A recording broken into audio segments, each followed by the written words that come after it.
Now, today we're talking about Anne Hui's 1982 picture Boat People, a phenomenal item.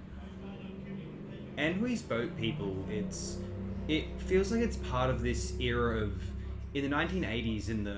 There were these productions in the United States and also in the United Kingdom, where films like Gandhi, The Killing Fields, we could see The Last Emperor as an example of this as well. Out of Africa, Chariots of Fire, perhaps. You know what I'm talking about. These lavish, extraordinary period pieces, where in a sense it's more about putting the production values themselves than any true cinematographic philosophy. I happen to really like this era. I've talked about my admiration for the films Gandhi, for The Killing Fields prior. I mentioned some of the other films I mentioned there earlier. I'm not the biggest fan of Out of Africa, for example. I consider that Boat People feels like it's part of this era, although it does have a distinct cinematic philosophy. And Hui proves herself very capable and very astute auteur, and cinematography by Wong Chun Kai, phenomenal. There's a lot of moving cameras around the players. I've tried to demonstrate this in my screen caps to some extent.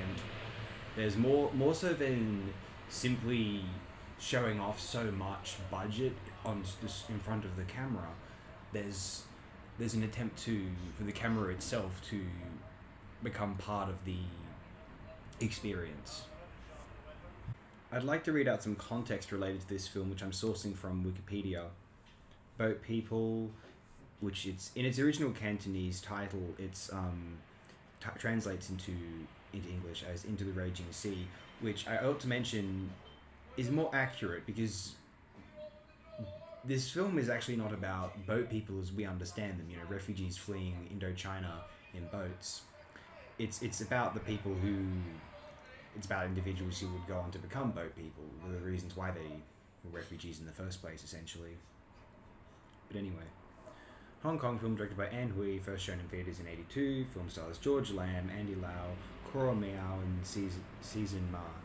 Andy Lau we now know as quite a famous Hong Kong superstar, and he was something of an unknown at this time, I believe. We'll get to that later. At the second Hong Kong Film Awards, Boat People won awards for Best Picture, Best Director, Best New Performer, Best Screenplay, and Best Art Direction. It was also screened out of competition at the 1983 Cannes Film Festival. You'll forgive me, the Time Warriors playing in the background. Who doesn't like a good Santaran story? In 2005, at the 24th Hong Kong Film Awards, Boat People was ranked 8th in the list of 103 best Chinese language films in the past 100 years. Wow.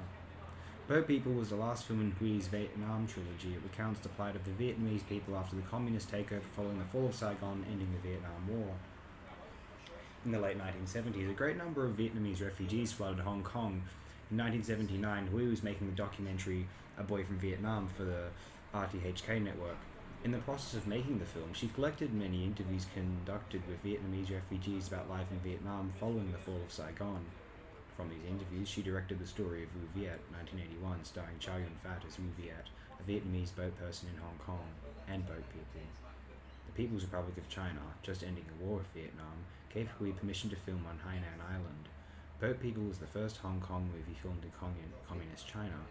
Hui saved a role for Chow Yun-fat, but because at that time Hong Kong actors working in mainland China were banned in Taiwan, Chow Yun-fat declined the role out of fear of being blacklisted. 6 months before filming was set to start, and after the film crew was already on location in Hainan, a cameraman suggested that Hui give the role to Andy Lau.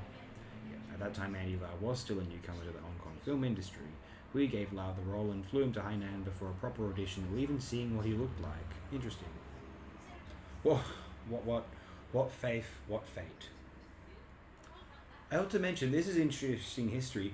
Most people don't know this in the English-speaking world, presumably.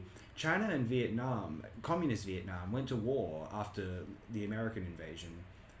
And China attempted to invade Vietnam. The Vietnamese, not having any of it, repelled it. And here's an interesting story. This is even less known.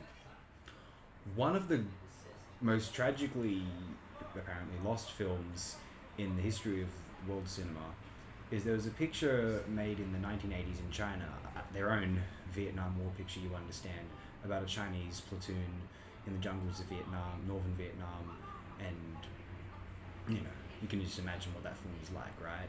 Well, This film was gaining traction in China when upon its release, and a Communist Party official. Now, censorship in China was easing up in the 1980s after the death of Mao Zedong and the trial of the Gang of Four.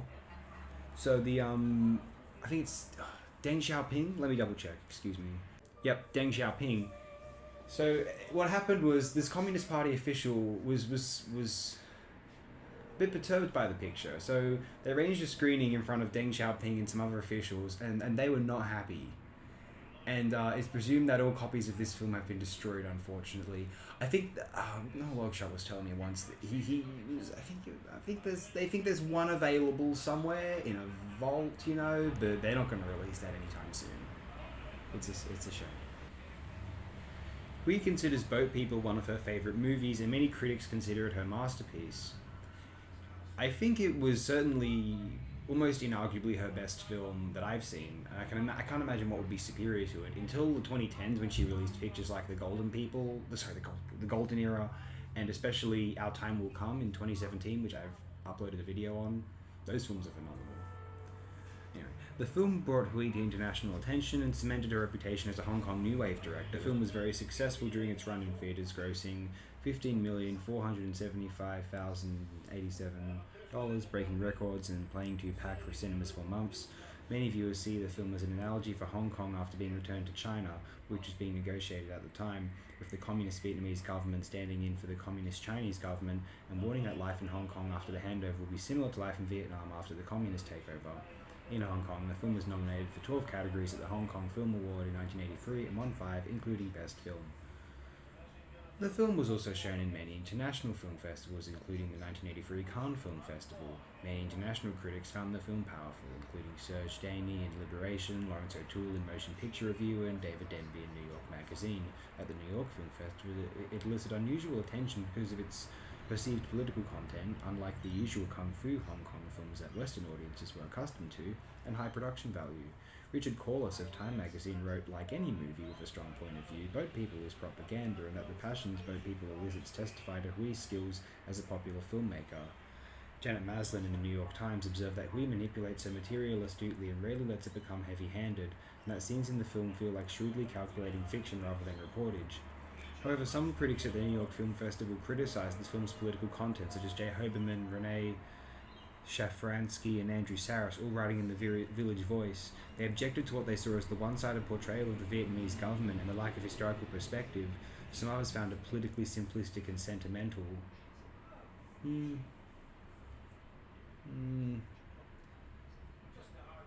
There's a bit too much in the way of defending the Ho Chi Minh government because of how what the United States did in Vietnam, in Indochina, was possibly the greatest crime in the 20th century post World War II. But nevertheless, I don't think it's worth giving too much defense of the Ho Chi Minh government's treatment of the Vietnamese people after they repelled the American invaders. And Australia, not to mention that. That did happen. We were there. The best thing we can say about the Vietnamese communist regime was that it brought down the Cambodian regime, which was, I think by anyone's standards, far, far, far, far, far worse. And I don't think anyone's going to be defending the Cambodian regime anytime soon. Goodness. Because the film was produced with the full cooperation of the government of the People's Republic of China, a government that had recently fought a war with Vietnam, many see it as anti-Vietnam propaganda despite Hui's protestations.